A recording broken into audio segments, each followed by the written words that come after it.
ದ್ರಾಕ್ಷಿ ಹುಳಿ ಎಂದಿತು ಓಡಿ ಹೋಯಿತು. ದ್ರಾಕ್ಷಿ ಹೇಗಿತ್ತು? ಹುಳಿ ಹುಳಿ ಹುಳಿ ಹುಳಿ. Thank you. ಪಕ್ಕದಲ್ಲಿ ಆಮೆಯು ವಾಸವಾಗಿತ್ತು. ಆಮೆಯ ನಡಿಗೆ ತುಂಬಾ ನಿಧಾನ ಎಂದು ಮೊಲವು ಯಾವಾಗಲೂ ಹಾಸ್ಯ ಮಾಡುತ್ತಿತ್ತು. ಅದಕ್ಕೆ ಆಮೆ ಓಟದ ಪಂದ್ಯದಲ್ಲಿ ನನ್ನನ್ನು ಸೋಲಿಸು ಎಂದು ಮೊಲಕ್ಕೆ ಸವಾಲು ಹಾಕಿತು. ಸರಿ ಎಂದು ಮೊಲವು ಒಪ್ಪಿತು. ಆಮೆ ಬೆಟ್ಟದ ಆಚೆ ಬದಿಯನ್ನು ಯಾರು ಮೊದಲು ತಲುಪುವರೋ ಅವರೇ ಗೆಲುವಿನ ಅಂತ ಮೊಲ ಹೇಳುತ್ತೆ. ಪಂದ್ಯವು ಶುರುವಾಯಿತು. ಮೊಲವು ವೇಗವಾಗಿ ಓಡತೊಡಗಿತು.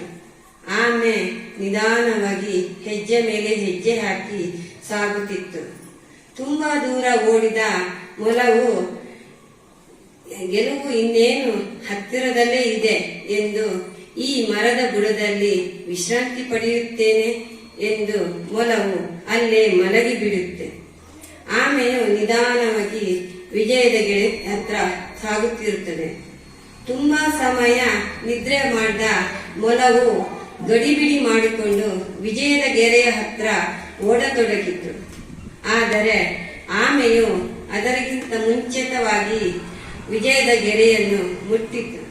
ನೀತಿ ದೃಢ ಸಂಕಲ್ಪ ಒಂದೇ ಗೆಲುವಿಗೆ ಆಗಿತ್ತು. ಅದೆಲ್ಲ ಕಡೆ ನೀರು ಹುಡ್ಕೊಂಡು ಹೋಗ್ತಾ ಇತ್ತು. ಅದು ಒಂದ್ ಗಡಿಗೆಯಲ್ಲಿ ನೀರ್ ಕಾಣಿಸ್ತು, ಹೂಜಿ ಇತ್ತು. ಅದು ಹತ್ರ ಹೋಗಿ ನೋಡ್ತು. ಅದಕ್ಕೆ ತುಂಬಾ ಖುಷಿ ಆಯ್ತು. ಆದ್ರೆ ಗಡಿಗೆ ತಳದಲ್ಲಿ ನೀರಿತ್ತು. ಅದನ್ನ ನೋಡಿ ಕಾಗೆಗೆ ತುಂಬಾ ಬೇಜಾರಾಯ್ತು. ಆಮೇಲೆ ಕಾಗೆಗೊಂದು ಉಪಾಯ ಹೊಳಿತು. ಅಲ್ಲೇ ತುಂಬಾ ಕಲ್ಲೆಲ್ಲ ಬಿದ್ದಿತ್ತು. ಕಾಗೆ ಹೋಗಿ ಆ ಗಡಿಗೆಗೆ ಕಲ್ಲೆಲ್ಲ ಹಾಕ್ತಾ ಇತ್ತು. ಹಾಕ್ತಾ ಮೇಲ್ ಬಂತು. ಮೇಲೆ ಬಂದಿದ್ ನೋಡಿ ಕಾಗೆ ತುಂಬಾ ಸಂತೋಷದಿಂದ ನೀರನ್ನ ಕುಡಿತು. ಈ ಕಥೆ ನೀತಿ ಏನಂದ್ರೆ ಬುದ್ಧಿವಂತಿಕೆನ ಉಪಯೋಗಿಸ್ಕೊಬೇಕು ಅಂತ. ನಾವು ಕಷ್ಟದಲ್ಲಿದ್ದಾಗ ನಾವು ಧೈರ್ಯ ಗೆಡದೆ ಕಷ್ಟನ ಎದುರಿಸ್ಬೇಕು ಅಂತ ಈ ನೀತಿ. ಒಂದು ದಿನ ಎರಡು ಬೆಕ್ಕುಗಳು ಮಾತಾಡುತ್ತಾ ಹೋಗುತ್ತಿದ್ದವು. ಒಂದು ಮನೆಯಲ್ಲಿ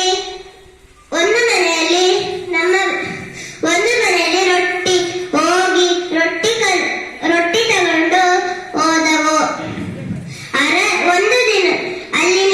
ಒಂದು ಜಾಗದಲ್ಲಿ ನಿಂತು ಅರ್ಧ ಮಾಡಿ ನನಗೆ ಜಾಸ್ತಿ ಬೇಕು ಎಂದು ಜಗಳ ಆಡುತ್ತಿದ್ದವು. ಅದೇ ಸಮಯಕ್ಕೆ ಮಂಗಣ್ಣ ಬಂದಿತು. ಅದಕ್ಕೆ ಆ ಮಂಗಣ್ಣ ಕೇಳಿತು, ಯಾಕೆ ಇಬ್ರು ಜಗಳ ಆಡುತ್ತಿದ್ದೀರಾ?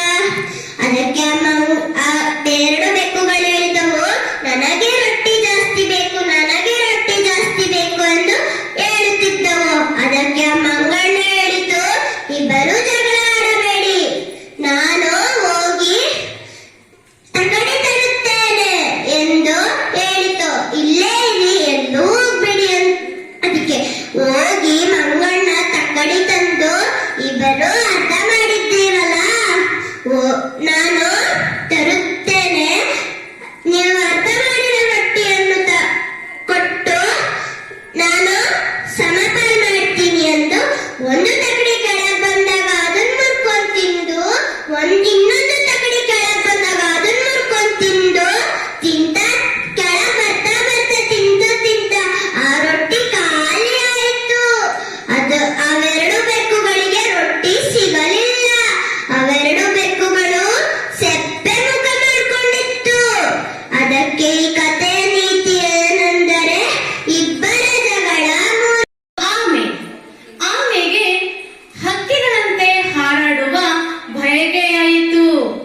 ಆಮೆಯು ತನ್ನ ಸ್ನೇಹಿತರಾದಂತಹ ಎರಡು ಹಕ್ಕಿಗಳಲ್ಲಿ ಹೇಳಿತು.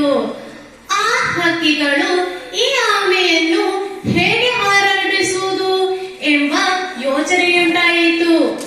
ಆ ಹಕ್ಕಿಗಳು ಒಂದು ಉಪಾಯವನ್ನು ಮಾಡಿದವು. ಅವು ಒಂದು ಕೋಲನ್ನು ತಂದು ಆಮೆಗೆ ಎರಡೂ ಬದಿಯಲ್ಲಿ ಆ ಹಕ್ಕಿಗಳು ಕಚ್ಚಿಕೊಂಡು ಮಧ್ಯದಲ್ಲಿ ಆಮೆಯನ್ನು ಕಚ್ಚಿ ಹಿಡಿಯುವಂತೆ ಹೇಳಿದವು. ಅದಕ್ಕೆ